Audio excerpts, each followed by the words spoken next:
Why is it that some of humanity's brightest flames burn with the deepest shadows?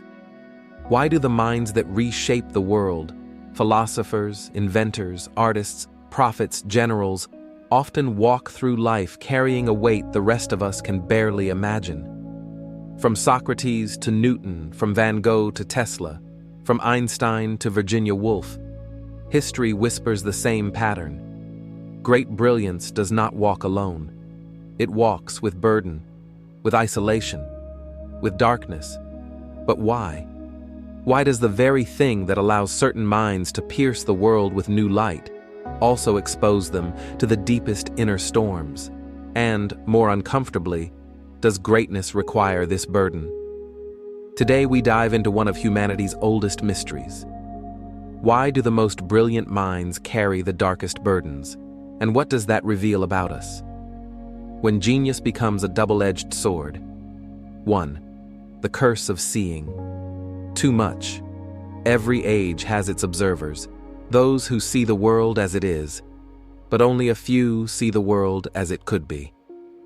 These are the visionaries, the thinkers, the outliers. And their gift comes with a cost. They are too aware, too perceptive, too attuned to contradictions others ignore. They feel the weight of the world pressing down long before the rest of us sense the tremors. Socrates saw the cracks in Athenian democracy that no one wanted to confront and paid for it with his life. Nietzsche recognized the spiritual vacuum emerging in Europe and descended into madness long before the world felt the collapse. Hypatia saw the death of classical knowledge decades before the libraries burned. They saw too far. And the future they saw was heavy. Brilliant minds often live out of sync with their own time, mentally present in a future no one else can yet enter. And living in the future means living alone. 2. The loneliness of the inner world. There's a specific kind of loneliness that belongs only to deep thinkers. The loneliness of carrying thoughts too heavy to speak aloud.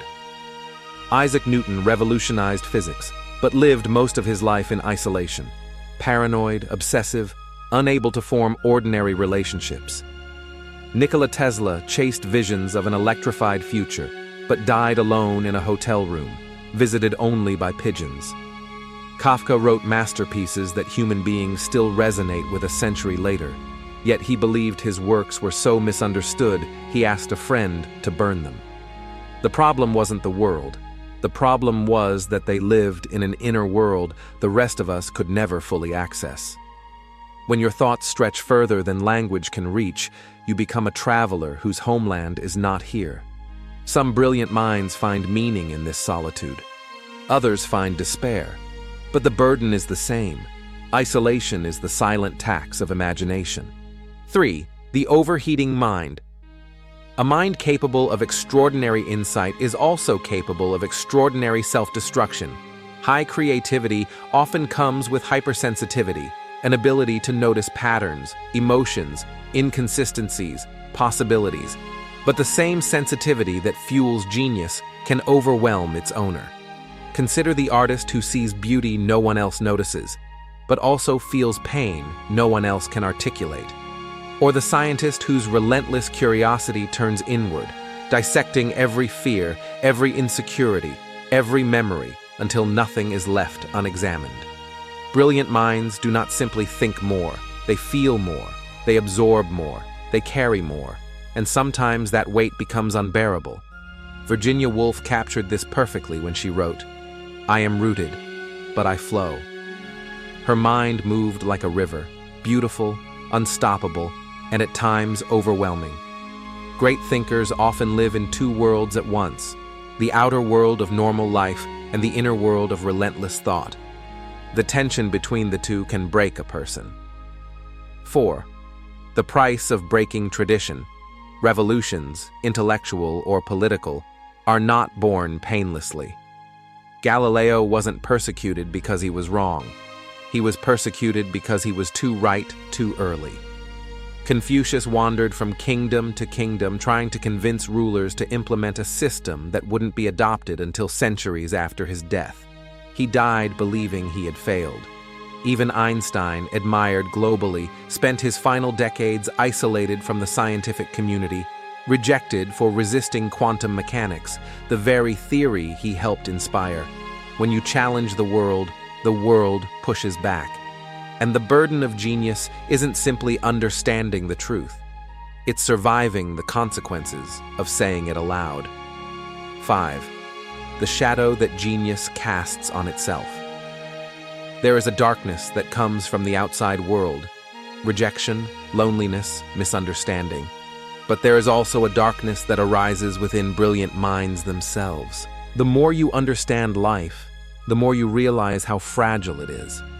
The more you uncover truth, the more you confront the abyss beneath it. Nietzsche wrote about the abyss. Dostoevsky stared into it. Tolstoy fled from it. Buddha transcended it. To think deeply is to confront the things most people spend their entire lives avoiding: mortality, meaninglessness, pain, contradiction, injustice, suffering. Knowledge brings clarity. Clarity brings burden. As Ernest Becker once argued, the mind's greatest curse is that it understands too much for its own peace.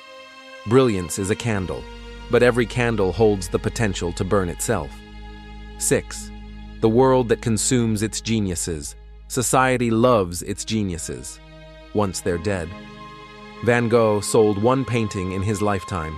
Emily Dickinson became famous only after she was gone. Alan Turing helped end World War II and was pushed to suicide by the same society he saved.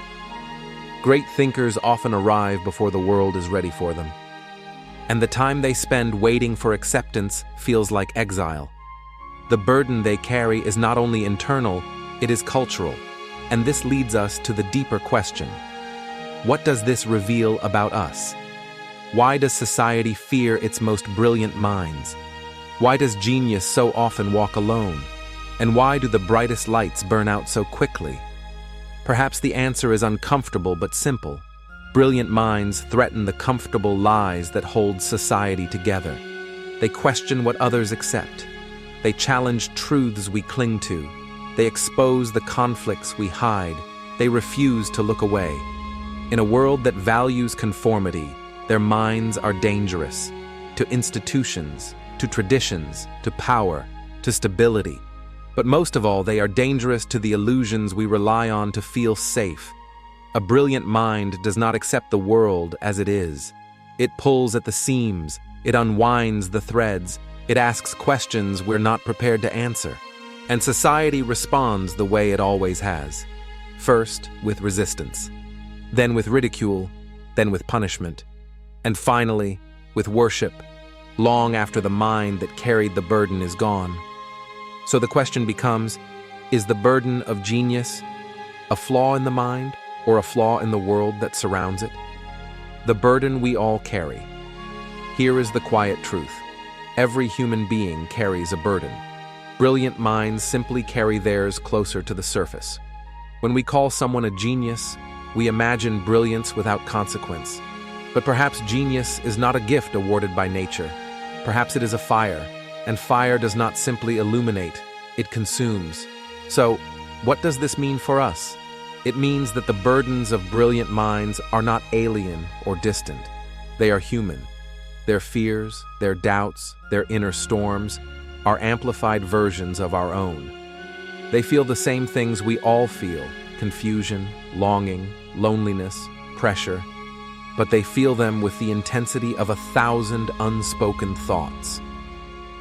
The question is not, why are brilliant minds burdened? The real question is, why do we believe we must face our burdens alone? Maybe the fate of geniuses isn't a warning about brilliance. Maybe it's a reminder that every human being, no matter how gifted, needs connection, grounding, compassion, understanding. And maybe the true tragedy is not the burden they carried, but how rarely we reached out to lighten it. So before we admire the brilliance of the past, let us remember the people behind the brilliance, their fears, their isolation, their humanity. And before we judge the minds who think differently today, Let us recognize that the future depends on voices others once tried to silence. Because without these minds, burdened, brilliant, troubled, courageous, the world would never change. And perhaps the real danger was never the brilliance of these individuals, but a world that refused to understand what they saw. Subscribe Timeless Questions channel for more thought-provoking stories about philosophy, history, and the unseen forces shaping our world.